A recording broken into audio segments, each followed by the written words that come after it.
आजकल हमारे देश में पेट्रोल और डीजल के प्राइसेस घी से भी महंगे हो गए हैं। यही हाल रहा तो एक दिन ऐसा भी आएगा जब पेट्रोल और डीजल के लिए भी हमें लोन लेना पड़ेगा। जो पेट्रोल 1990 में 12 रुपए में बिकता था वो अब 110 रुपए में बिकने लगा है। लेकिन क्या आपने कभी सोचा है कि पेट्रोल और डीजल को कैसे बनाया जाता है और क्यों ये इतना महंगा है? जानेंगे आज पेट्रोल और डीजल बनने की पूरी कहानी, तो वीडियो को बिल्कुल स्किप मत करना।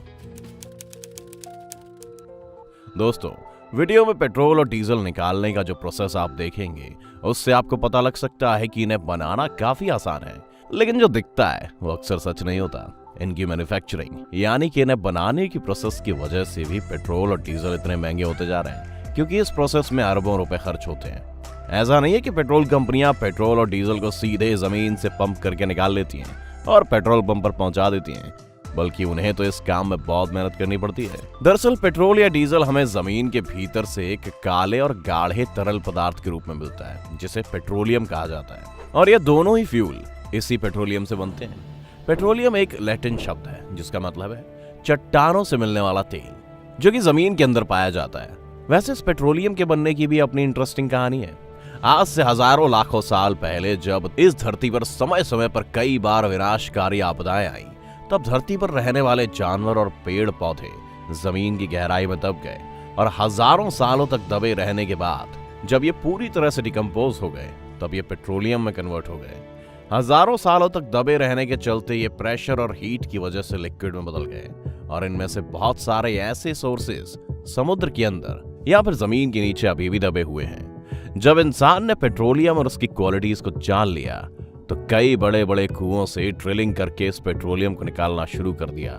इस पेट्रोलियम में कच्चा तेल यानी कि क्रूड ऑयल होता है। इस क्रूड ऑयल में पेट्रोल, नेफ्था, केरोसिन, डीजल और मोम जैसी चीजें होती हैं।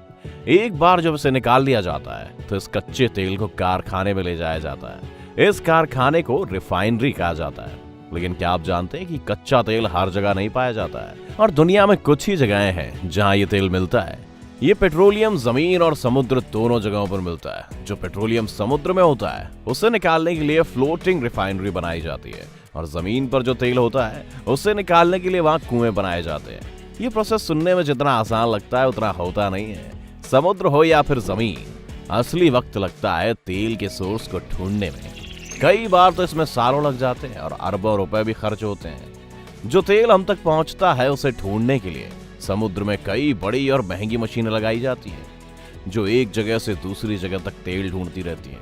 जब इस मशीन को एक जगह से तेल मिल जाता है तो इसे आसपास की चट्टानों से मजबूती से बांध दिया जाता है ताकि ये हिल डुल ना सके।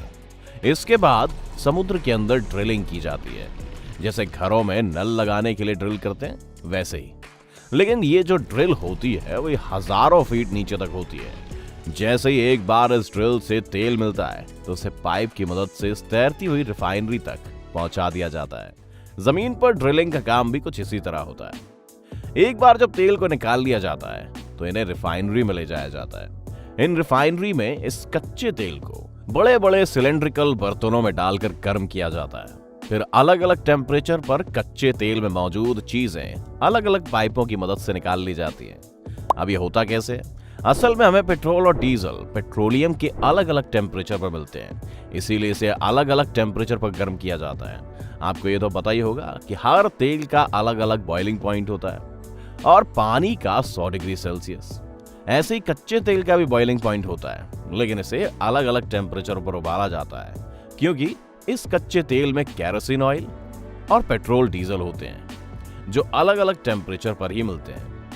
जैसे जैसे हम पेट्रोलियम को उबालते हैं ये कच्चा तेल भाप बनने लगता है।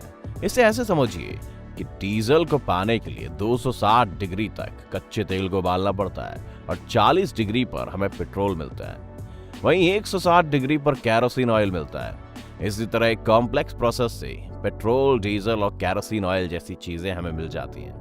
दोस्तों, अब आप समझ गए होंगे कि पेट्रोल किस तरह बनता है। एक बार जब हमें पेट्रोल और डीजल मिल जाता है तो इसकी टेस्टिंग होती है कि कितने ऑक्टेन का पेट्रोल मिला है। जितना ज्यादा ऑक्टेन उतना ज्यादा महंगा और अच्छा तेल माना जाता है। इसके बाद इसे टैंकर्स में भरकर ट्रांसपोर्ट किया जाता है। इस पूरे प्रोसेस में बहुत सारा इन्वेस्टमेंट होता है। इंडियन ऑयल और रिलायंस जैसी कंपनियां इंडिया में पेट्रोल और डीजल के लिए अरबों रुपए इन्वेस्ट करती हैं, तब कहीं जाकर पेट्रोल से हमारी गाड़ी चलती है। पेट्रोल बनने का प्रोसेस तो आपने जान लिया, तो ये भी बता दें कि इसकी कीमत इतनी ज्यादा क्यों होती है। पहला रीजन तो आपको अपने आप समझ आ गया होगा, जो कि है इसे निकालने का बेहद खर्चीला प्रोसेस। पेट्रोल और डीजल को निकालने के इस प्रोसेस को डिस्टिलेशन कहते हैं। इसी प्रोसेस की वजह से इनकी कीमत भी अलग अलग होती है। अब जिन देशों के पास अपने ऑयल रिजर्व होते हैं वहां ये तेल सस्ते पड़ते हैं, वहीं जिन देशों के पास ये रिजर्व नहीं होते जैसे कि इंडिया, वहां पर इनकी रिफाइनरी और डिस्टिलेशन का खर्चा बढ़ जाता है। जैसे कि वो रिफाइनरी जो समुद्र में ही पेट्रोलियम से डीजल और पेट्रोल बना लेती है, वो ज्यादा नहीं है। ज्यादातर समुद्र में सिर्फ कच्चा तेल निकालने की ड्रिल मशीनें होती हैं। एक बार जब इस तेल को निकाल लिया जाता है तो इसे बड़ी बड़ी रिफाइनरी में ले जाया जाता है। आज दुनिया भर में पेट्रोल और डीजल की कीमतें अलग अलग हैं, क्योंकि मैन्युफैक्चरिंग के साथ साथ गवर्नमेंट इस पर टैक्स भी खूब लगाती है। अपने इंडिया में स्टेट और सेंट्रल गवर्नमेंट मिलकर 60% से ज्यादा टैक्स लगाती है। इसके अलावा भी पेट्रोल और डीजल की कीमत हमेशा बढ़ती रहेगी। ऐसा इसलिए है क्योंकि पेट्रोल नॉन रिन्यूएबल सोर्स है, यानी कि एक बार ये खत्म हो गए तो फिर इसे दोबारा इस्तेमाल नहीं किया जा सकता।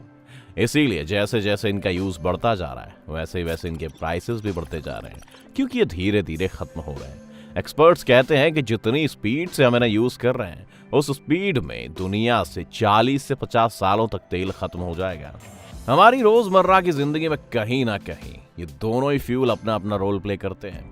किसानों को ट्रैक्टर से लेकर 5 स्टार होटलों के जनरेटर तक डीजल मांगते हैं। कुल मिलाकर पेट्रोल और डीजल आपके पीछे और आप पेट्रोल और डीजल के पीछे हमेशा रहते हैं। इसीलिए इस पूरे टाइम को ऑयल एज कहा जाता है। और आज के टाइम में ईरान, कुवैत और सऊदी अरब जैसे देश इसीलिए इतने अमीर हैं, क्योंकि दुनिया में सबसे ज्यादा ऑयल रिसोर्स इन्हीं के पास है और इनकी पूरी इकोनॉमी इसी पर डिपेंड करती है। और इन देशों का एक संगठन है जिसे ओपेक कहा जाता है, वही मिलकर तेलों की कीमतें भी तय करता है। एक तरह से तेल कीमतों पर इनकी मनमानी चलती है।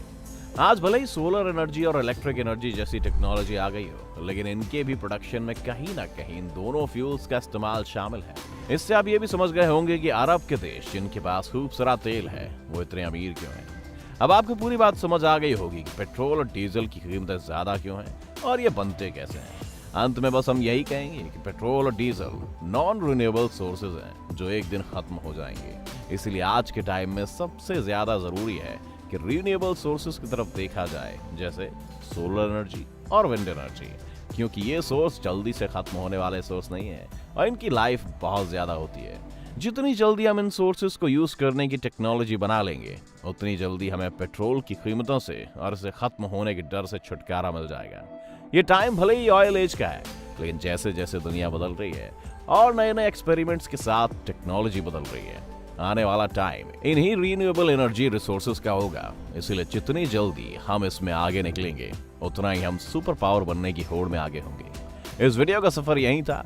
वीडियो पसंद आया हो तो वीडियो को लाइक और शेयर करना ना भूलें, और अगर आप इस चैनल पर नए हैं तो चैनल को सब्सक्राइब जरूर करें। हम फिर लेकर आएंगे ऐसी ही नई नई जानकारी वाली बातें एक नए एपिसोड में। तब तक के लिए अलविदा।